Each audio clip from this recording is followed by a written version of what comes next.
Hey everyone, it's Ben Hardy here, and in today's we'll be reviewing this GMC Sierra AT4X AEV edition with some additional upfit. Now, AEV doesn't have a fancy name for this like the Prospector XL with the Ram truck, so that means I'm going to give this a fancy name. We'll call this the AT4X AEV Goliath because it's got bigger tires on it. Anyways, if you happen to be interested in this build on the Sierra AT4X or on the Silverado ZR2, then just reach out to your local GMC or Chevy dealership. Let's get into the video.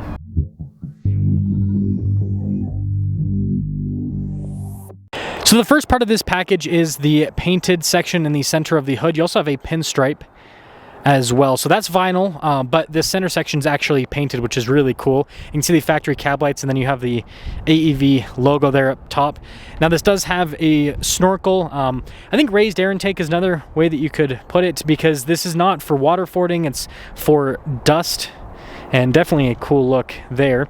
Now, this is the bumper that comes with the AEV edition on the AT4X, and the bumper is winch capable, and as part of this upfit package, you've got the winch added to the truck, which is definitely a nice bit of kit to have.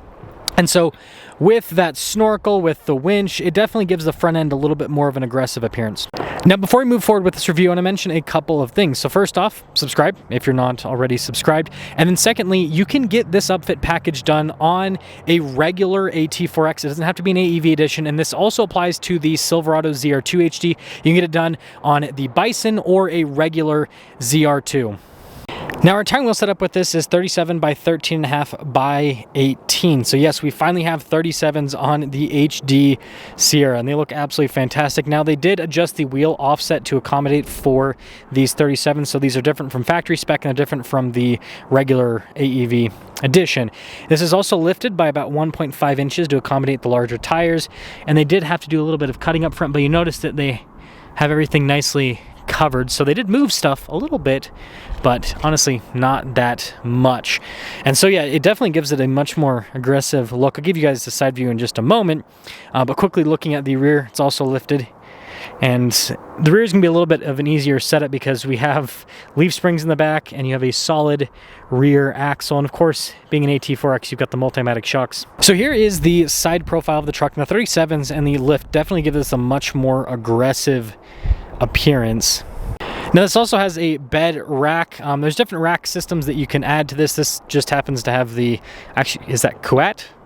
I don't think I'm pronouncing that properly, but this is pretty common with overlanding builds, so you can put a tent and everything back there. Now, another part of this package is adding the spare tire to the bed, and you can see it's got a full wheel and everything. So this is just like the Colorado and like the Canyon. There is one big benefit though with the Sierra here that I'll show you guys in just a moment, because I know a lot of you will be concerned about visibility with that tire. And then with the rear bumper, again, this comes with the AEV edition, but we've got some lights added in the rear of the bumper. So it's kind of like an additional upgrade. And then you notice that it's painted here on the tailgate as well. And yeah, that is cool looking. I do want to mention this does have power running boards, which do help out with getting in and out, and you also have the little steps there on the side of the bed. Now, this isn't going to be a good viewpoint, but the roof is also painted as part of this package.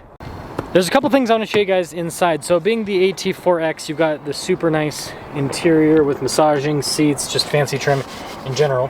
Updated payload on this is 2,607 pounds, still more than a Ram 2500, am I right, folks? Anyways, let's pop all the way in. And this is why the spare tire in the back does not matter, because we've got fancy technology. So first off, you know, of course, you've got a 360 camera system, which is nice, but the biggest thing is camera rear view mirror. So obviously, if you put a bunch of stuff in the little rack there in the bed, yeah, that's going to get in the way, but with it empty, your visibility goes from this to this with the camera rear view mirror, so it actually helps out quite substantially. So like I said before, if you happen to be interested in this upfit package, just go to your local Chevy or GMC dealer, and well, let's take this out and see how it performs. Well, let's see how this performs. Sorry, I don't think I'm losing my voice quite yet, but man, I'm struggling today in the voice department. I'm excited for this. Now, a big limitation with these GM trucks is the fact that they use independent front suspension. Ram does that Prospector package on the Ram, and they put 40s on it. But it's easy to put 40s on a Ram because you have a solid front and rear axle. Lifting solid axles is substantially easier than lifting independent suspension. Now, obviously, there's benefits to independent suspension in terms of steering and on-road ride quality and all of that, but when it comes to upfit and off-roading, yeah, there's some obvious downsides. Now, something that I forgot to mention in the walk around, another reason why they changed the offset is not just to fit the tires, it's also so that when you're articulated and the tire gets tucked up into the wheel well, that it actually can get tucked up into the wheel well. So that's another part of it. It's complicated with tires and wheels. You always got to find the right offset to make everything, you know, look good and then be functional. Now, the thing that I love about the GMC is the 10-speed is super smooth. The 6.6 has plenty of torque. This engine is rated for 470 horsepower and 975 pound-feet of torque. And then having that independent suspension means the steering's very light, turn-in's great.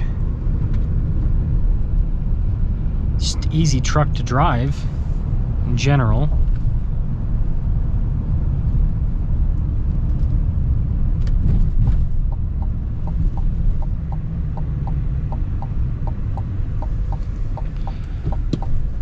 Yeah, I'd say another big benefit of this is,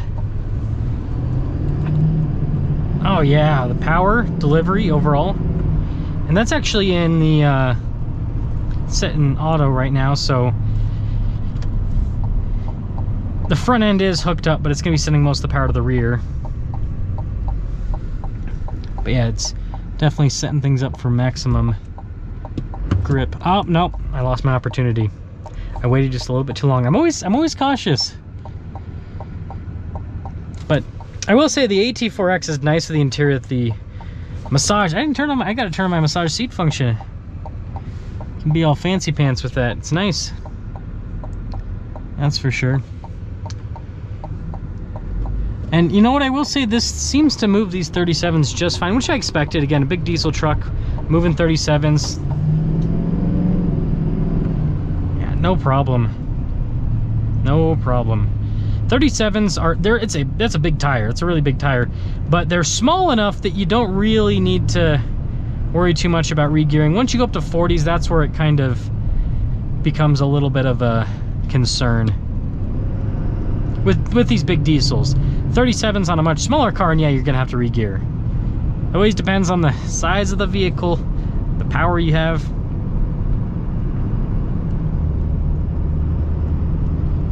Man, I love the ride quality with this. The Multimatic shocks are so good with the damping. It's really nice. Or I should say dampening.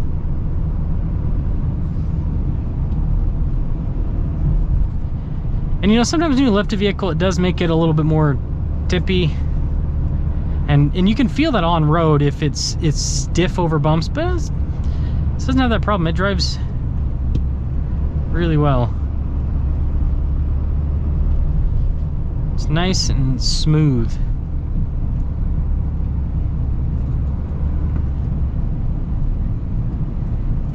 So this will kind of get into summing things up with this package. This is great for overlanding. I think that diesel trucks are these big diesel trucks are kind of underrated when it comes to overlanding, because first off, space and payload. First off, with space, right? You've got a big crew cab, so you've got tons of space in the back, and you have a big bed. You've got a 6.5 foot bed. Actually, with the GMs, I think it's like 6.75 feet. I might be wrong on that. Don't quote me on that. But you got a big bed, so tons of space, and then you've got payload, right? Most vehicles that people do the overlanding builds with have maybe 1,000 pounds of payload. This has almost 3,000 pounds of payload after the upfit, right? It's like you add steel bumpers and all of that, and a lot of these overland vehicles, you're sub 1,000 pounds with your remaining payload. So adding auxiliary gas and all that kind of stuff, RIP backpack, adding auxiliary gas and everything, it's kind of problematic. This though, you've got plenty of payload. And then on top of that, long wheelbase vehicles with big tires, stuff that makes like a Jeep or something articulate crazily, this, not so much. I mean, this isn't as extreme of an example, but my wife has a Toyota Sequoia, and I've taken that off-road, and on the same exact trail that in our Land Cruiser, the Land Cruiser's like the suspension's working. In the Sequoia, it's not doing anything. It just crawls right up because the wheelbase is so long that it's like stretched out over the obstacle. And so these diesel trucks are actually capable. Now, obviously, fitting down some stuff is a difficulty because it's such a big vehicle. But if you can fit, pretty solid. And this does come with the rear locking differential selectable from the factory with this AT4X package. And on top of that, it also comes with hill descent control. And the multimatic shock can help out with absorbing stuff. So it's got the off-road tech that you'd want. So let me know you guys think about this Upfit package. I'll call this the Goliath because it's got bigger tires and they haven't come up with a fancy name for it yet. So if they use that name, just give me the royalties.